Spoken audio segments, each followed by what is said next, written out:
प्राचीन एवं समृद्ध भाषाओं में मैथिली शामिल है। वर्तमान में यह लिपि चलंत में शिक्षण एवं लेखन का माध्यम नहीं है। इनके संरक्षण एवं संवर्धन की आवश्यकता है। इसलिए मैं माननीय मंत्री जी से यह पूछना चाहता हूं कि क्या प्राथमिक विद्यालयों में क्या मैथिली लिपि, मिथिलाक्षर लिपि की पढ़ाई वो प्रारंभ करना चाहती है सरकार? वर्तमान सरकार मैथिली भाषा के प्रचार प्रसार के लिए गंभीर प्रयास कर रही है। जिसकी अपनी लिपि होती है वही भाषा शामिल होती है। संविधान में कोई ऐसी शर्त नहीं है। अध्यक्ष महोदय, देश की प्राचीन एवं समृद्ध भाषाओं में मैथिली शामिल है।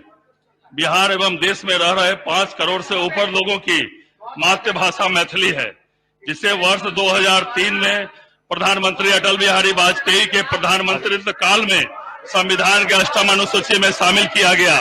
संघ लोक सेवा आयोग एवं बिहार लोक सेवा आयोग की परीक्षाओं में यह भाषा एक विषय के रूप में शामिल है।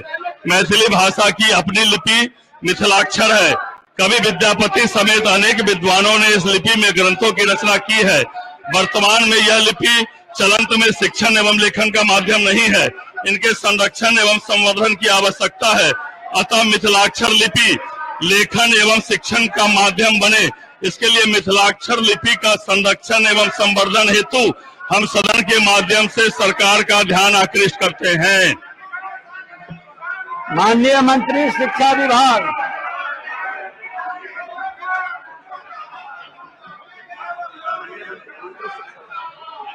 माननीय मंत्री शिक्षा विभाग।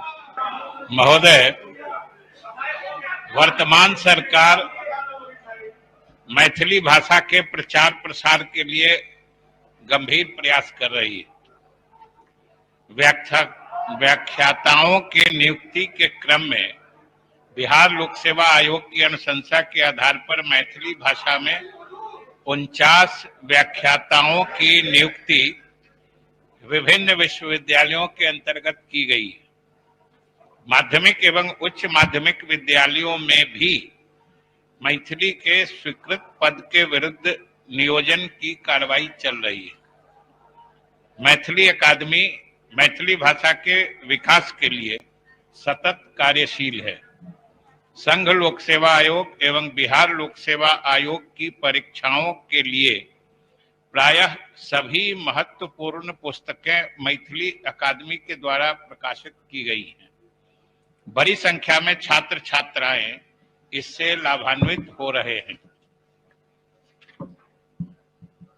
मिथिला स्नातकोत्तर शोध संस्थान दरभंगा के द्वारा मिथिला क्षेत्र की एवं मैथिली भाषा की 15,000 से अधिक मौलिक पांडुलिपियों को संरक्षित किया गया है। जहां तक मिथिलाक्षर लिपि का प्रश्न है, मैथिली भाषा देवनागरी लिपि में ही लिखी जाती है और यह मैथिली भाषा के विकास प्रचार प्रसार के लिए भी आवश्यक एवं उपयोगी है।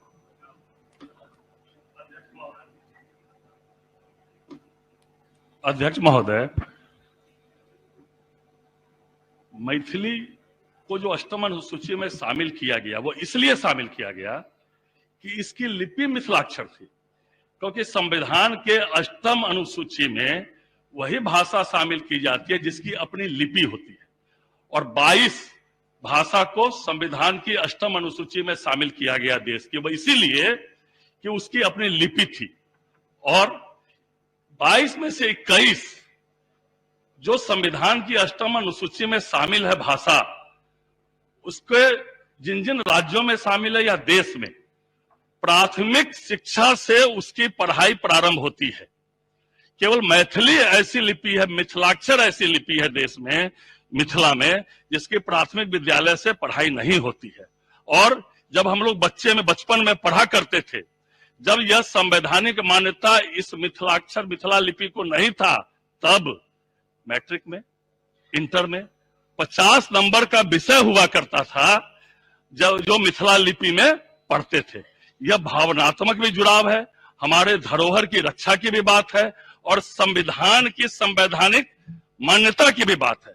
इसीलिए मैं माननीय मंत्री जी से यह जानना चाहता हूं कि क्या 22 में से 21 जो संविधान की 8वीं अनुसूची में शामिल भाषा है, जिसको और नेपाली भी, मैं बता दूं अध्यक्ष महोदय, नेपाली भी इस 22 में से एक नेपाली भी है जो विदेशी भाषा है, लेकिन नेपाली को भी सिक्किम में और एक अन्य राज्य में, जहां सिक्किम और पश्चिम बंगाल के कुछ भागों में, सिक्किम में वहां भी प्राथमिक विद्यालय और मध्य विद्यालय में नेपाली भाषा पढ़ाई जाती है। इसलिए मैं माननीय मंत्री जी से यह जानना चाहता हूं कि क्या मिथिलाक्षर लिपि जो पूरे विश्व में, पूरे देश में और राज्य में मिथिला में रहने वाले लोग, माननीय मंत्री जी स्वयं भी मिथिला से आते हैं, तो क्या प्राथमिक विद्यालय में जो है मिथिलाक्षर लिपि की यह भावना की बात है और संवैधानिक मान्यता इस लिपि मिथिला, अध्यक्ष महोदय एक मिनट में, मिथिला को, मैथिली को इसीलिए संवैधानिक मान्यता मिली कि इसका मिथिलाक्षर लिपि थी। इसीलिए मैं माननीय मंत्री जी से यह जानना चाहता हूं कि क्या प्राथमिक, बहुत गंभीर इशू है, अगर समय समाप्त होकर अगले डेट में रखा जाए, बहुत गंभीर अपराध, इसलिए मैं माननीय मंत्री जी से यह पूछना चाहता हूं कि क्या प्राथमिक विद्यालयों में क्या मैथिली लिपि, मिथिलाक्षर लिपि की पढ़ाई वो प्रारंभ करना चाहती है सरकार, या मैं जानना चाहता हूं। अध्यक्ष महोदय, यह माननीय सदस्य ने ठीक ही कहा है कि हम लोग भी उसी इलाके से आते हैं। हालांकि ये लोग उत्तर वाले लोग जो है ना, हम लोग को पूरी नहीं मानते हैं, लेकिन इसमें कोई दो राय नहीं है कि हम लोग भी उसी इलाके से आते हैं, भले ही टेल एंड ही कहिए, अंतिम छोर पर ही बसने के कारण सही, लेकिन हम लोग भी उसी इलाके से आते हैं। महोदय, जिस संविधान के 8वीं सूची का हवाला माननीय सदस्य ने दिया है, माननीय सदस्य इस बात से अवगत हैं और जागरूक भी हैं कि उसमें शामिल भाषाएं होती, लिपि नहीं शामिल होती है, पहली बात। दूसरी बात, ये उन्होंने जो बताया है इसकी सूचना नहीं है कि जिसकी अपनी लिपि होती है वही भाषा शामिल होती है। संविधान में कोई ऐसी शर्त नहीं है, हम लोगों को जो मालूम है। और चूंकि उस समय हम लोग भी सामाजिक राजनीतिक क्षेत्र में काम कर रहे थे, जब स्वर्गीय अटल बिहारी जी के कार्यकाल में इसको 8वीं सूची में शामिल किया गया था, उस समय भी इसके पीछे की भावना यही थी कि ये भाषा समृद्ध भाषा है, ये भाषा एक बहुत बड़े प्रक्षेत्र की भाषा है और इसका इतिहास पुराना है। लेकिन सब जगह जहां भी इसकी प्रासंगिकता या इसको 8वीं सूची में शामिल करने का जिक्र आया था, वो सब जगह भाषा की चर्चा थी, भाषा के समृद्धता की चर्चा थी, इसलिए उसके आधार पर किया गया है।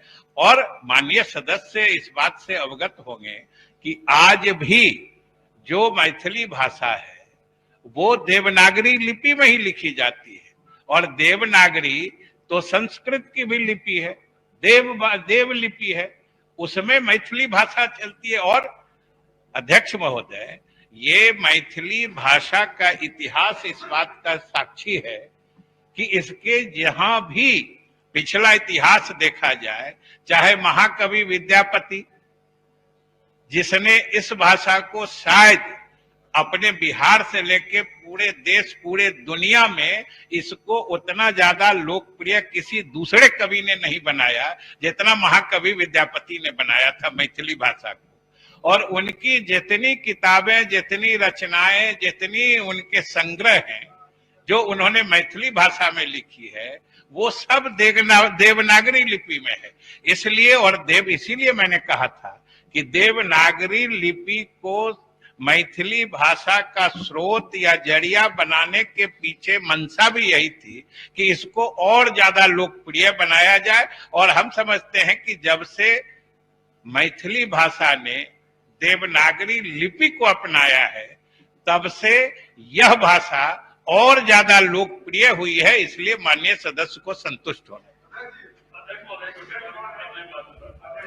सर, अध्यक्ष महोदय, देवनागरी के प्रति पूरे देशवासियों का सम्मान है, उसमें कहीं दिक्कत नहीं, लेकिन यह देवनागरी में इसीलिए चलन में आ गई क्योंकि मिथिलाक्षर का जो है संवर्धन और संरक्षण नहीं हुआ। आज बंगला हो, चाहे बोरो हो, डोगरी हो, गुजराती हो, कन्नड़ हो, कोकणी हो, मलयालम हो, आप पूरक पूछे, पूरक वही पूछे पूरक ही मैं पूछ रहा हूं। मैं पहले कई लोग आपके प्रश्न पर खड़े हैं। मैं ये कह रहा हूं, पूरक पूछने के जब लिए सभी की और संवैधानिक मान्यता तभी मिलती है अष्टम अनुसूची, उसकी अपनी लिपि होती है। पूरक क्या है? मैं पूरक ही पूछ रहा हूं। जब 22 में से 21 की जिसकी अपनी लिपि है, अष्टम अनुसूची में शामिल है, उसकी अगर प्राथमिक विद्यालय में पढ़ाई हो रही है, मध्य विद्यालय में, पूरक तो में जाए ना, पूरक यही है समय कि सर मिथिलाक्षर धीरे धीरे विलुप्त हो रहा है। इसलिए और सभी संवैधानिक भाषाओं में जितने सबका जो है हो रहा है, इसलिए मैं माननीय मंत्री जी से यह पूछना चाहता हूं कि माननीय मंत्री जी भी मिथिला से आते हैं और मिथिलाक्षर लिपि जो है जिंदा रहे, विनोद नारायण झा के लिए माननीय मंत्री जी क्या करना चाहते हैं? उसको कम से कम जब यह संविधान के अष्टम आप पूरक पूछ लिए हैं, तब इसकी पढ़ाई होती है। बैठ जाएं।